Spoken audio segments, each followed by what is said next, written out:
இன்றைய ஆன்மீக தகவல்.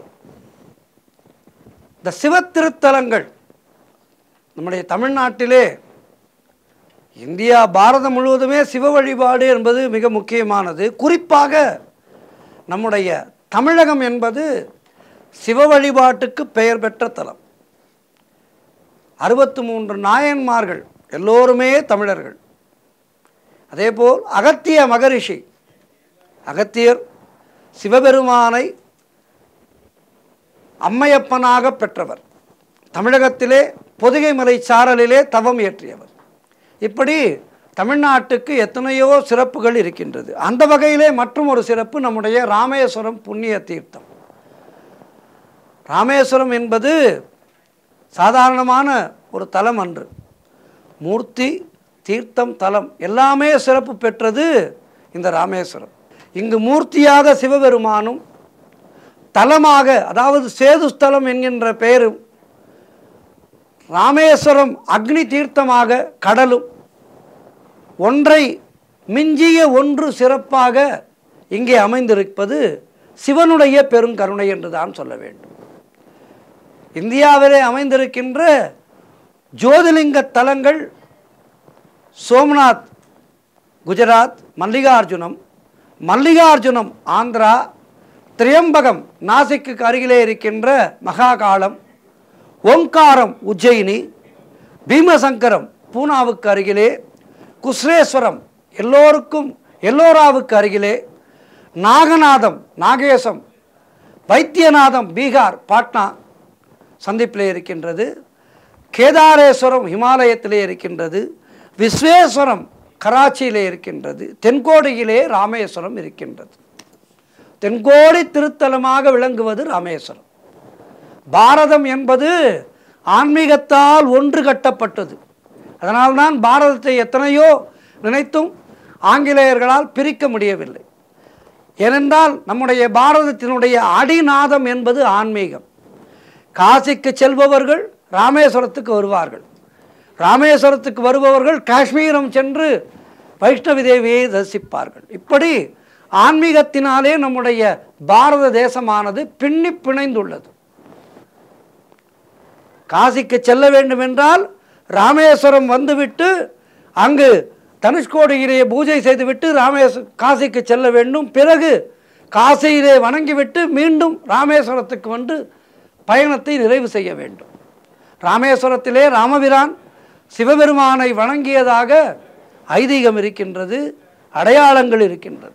அதேபோல் காசியிலே சப்தரிஷி பூஜையின் போது வில்வ இலையிலே ராம என்கின்ற சொல்லை எழுதி இறைவனுக்கு அர்ப்பணித்து வழிபாடு செய்கின்றோம்.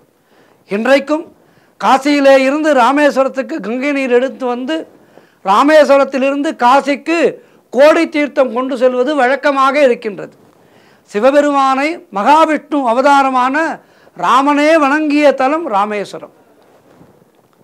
இந்தியாவினுடைய புகழ்பெற்ற இதிகாசமான ராமாயணத்தோடு தொடர்புடைய தலமாக ராமேஸ்வரம் விளங்குகின்றது என்றால் எத்துணை யுகங்களாக இந்த ஆலயம் இருக்கின்றது என்பதை நாம் தெரிந்து கொள்ளலாம். இலங்கைக்கு இங்கிருந்து ராமருடைய ஆணையின் பேரிலே வானர சேனைகள் சேது பாலத்தை அமைத்து சென்றனர். ஆகவே இந்த ராமேஸ்வரம் தலமானது புராண காலத்தோடு தொடர்புடையது. சிவபுராணம் இதனை மிகவும் பெருமை வாய்ந்த தலமாக விவரித்து கூறுகின்றது. அழிவில்லாத இன்பத்தையும் முக்தியையும் தருவது ராமேஸ்வரம் என மத்ய புராணம் இந்த கோடி தீர்த்தத்தினுடைய முக்கியத்துவத்தை எடுத்துரைக்கின்றது. தனுஷ்கோடி என்பது ஒரு அற்புதமான ஒரு தலமாகும். இந்த தனுஷ்கோடியிலே நீராடுகின்றவர்கள் ஐயமில்லாமல் அரச பதவியை அடைவார்கள். ராமேஸ்வரத்திலே அறக்கொடை புரிந்தோர் அளவற்ற பேறு பெறுவார்கள் என்று சேது புராணம் கூறுகின்றது. அகத்தியர், பரசுராமர், மகாவிஷ்ணு, பிரம்மா, யமதர்மராஜன், அஸ்வத்தாமன் ஆகியோர் இந்த தலத்தை வழிபட்டது இந்த தலத்தினுடைய பெருமையை நமக்கு எடுத்துரைக்கின்றது. அக்னி தீர்த்தம், இத்தலத்திலே அக்னி தீர்த்தம் மிக முக்கியமான ஒன்று. இங்கு கிழக்கு கோபுரத்துக்கு எதிரிலே அமைந்திருக்கின்ற வங்காள விரிகுடா கடலுக்கு இப்பெயர் வர காரணம், பிரகாரத்திலே கங்கா தீர்த்தம், யமுனா தீர்த்தம், கய தீர்த்தம், சந்திர தீர்த்தம், சூரிய தீர்த்தம், பிரம்மஹத்தி விமோசன தீர்த்தம், சக்கர தீர்த்தம், சங்க தீர்த்தம் ஆகியவை இருக்கின்றது. இவற்றிலே முதல் மூன்றும் ரைக்வர் என்கின்ற முனிவரின் வேண்டுகோளுக்கிணங்க சிவபெருமானால் உண்டாகப்பட்டதா.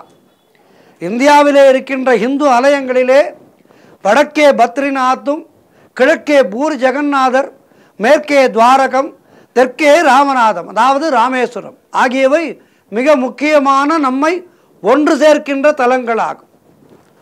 கோவில் முதல் பூஜை இந்த சன்னதியிலே தான் தொடங்கும். விஸ்வநாதனுடைய தேவியாரான விசாலாட்சி அம்மை இங்கு அற்புதமாக எழுந்தருளியிருக்கின்றாள். இந்த அம்பிகைக்கும் விஸ்வநாதருடன் சேர்ந்தே முதற் பூஜை நடைபெறுகின்றது. ஆகவே இந்த அற்புதமான ராமேஸ்வரம் புண்ணிய தீர்த்தத்தை பற்றி, புண்ணிய தலத்தை பற்றி இன்றைய ஆன்மீக சிந்தனையிலே நாம் சிந்தித்தோம். சிவபெருமானை வணங்கி இந்த நவராத்திரி நேரம் சிவபெருமானையும் அந்த ராமநாதரையும் விசாலாட்சி தாயாரையும் வணங்கி வாழ்விலே எல்லா வளமும் நலமும் பெறுவோம். மறுமுறை ராமேஸ்வரம் செல்லும் போது நின்று நிதானித்து அந்த ஆலயத்திலே எல்லா சன்னிதானங்களையும் வணங்கி வர வேண்டும். ஏதோ கோவிலுக்கு சென்றோம், வேக வேகமாக தரிசனம் செய்தோம் வந்தோம் என்று இருக்கக்கூடாது. ஒரு ஆலயத்துக்கு சென்றோமானால் ராமேஸ்வரம் ஆலயம் என்பது ராமபிரானுடைய பாதம் பட்ட இடம், அகத்தியருடைய பாதம் பட்ட இடம், பிரம்மதேவருடைய பாதம் பட்ட இடம். இப்படி எல்லா தெய்வங்களும் வணங்கிய ஒரு சன்னிதானத்துக்கு நாம் செல்கின்றோம். கேவலமான மனித பிறப்பு நம்முடைய பிறப்பு. ஆகவே குறுகிய ஆயுள் கொண்டவர்கள் நாம். இந்த குறுகிய ஆயுளிலே நமக்கு இறைவன் அவனை படைப்பதற்காகவே, அவனை வணங்குவதற்காகவே நம்மை படைத்திருக்கின்றான். அவனுடைய படைப்பு என்பது மனிதனாக நம்மை படைத்திருக்கின்றான்.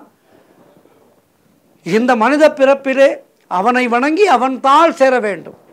அதற்கு நம்முடைய முயற்சிகள் இருக்க வேண்டும். ஆகவே வணங்கும் போது, இறைவனை வணங்கும் போது பணிவோடு ஸ்ரத்தையோடு வணங்கி சிவபெருமானுடைய அந்த நிழலிலே நாம் சென்று சேர வேண்டும் என்கின்றதை பிரார்த்தனையாக வைத்து நம்முடைய பிரார்த்தனைகளை செய்வோம், இறை வழிபாடு செய்வோம். நன்றி, வணக்கம்.